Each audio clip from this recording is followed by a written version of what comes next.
আসসালামু আলাইকুম। আলহামদুলিল্লাহ তামিম ইকবালের জ্ঞান ফিরেছেন। এরই মধ্যে সেই পরিবারের সঙ্গে কিছুখানি কথা বলেছেন। এর আগে আপনাদেরকে যদি জানিয়ে রাখি, আ ঢাকা প্রিমিয়ার লিগে খেলতে গিয়েছেন গাজীপুরে বিকেএসপিতে তামিম ইকবাল। তখন মাঠে সে বুকে ব্যথা অনুভব করে। ১ম পর্যায়ে সে কিন্তু বুকে ব্যথা অনুভব করলে উঠে যায় মাঠ থেকে।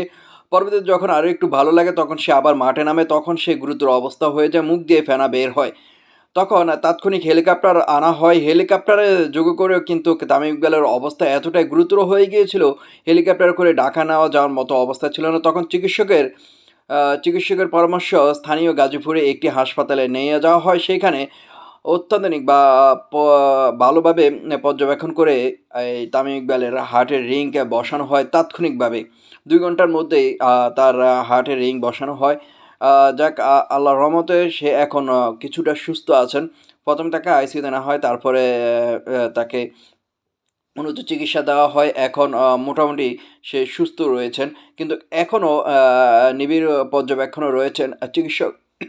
চিকিৎসক এখনও অনেকে কিছু নিশ্চয়তা দিচ্ছেন না। কারণ এসব রোগীদের ব্যাপারে কিন্তু আ নিবিড় পরিচর্যা বা নিবিড় আ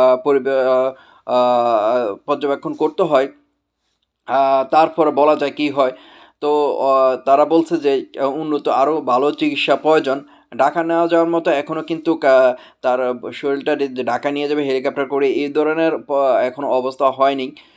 তো বাকিটা কি হয় অবশ্যই আপনাদেরকে আমরা জানাবো। আমাদের চ্যানেলের সাথে থাকবেন। যারা YouTube চ্যানেলে দেখছেন অবশ্যই YouTube চ্যানেলটি সাবস্ক্রাইব করবেন। আর যারা Facebook পেজে দেখে থাকছেন অবশ্যই পেজটি ফলো দিয়ে রাখবেন। ধন্যবাদ সকলকে।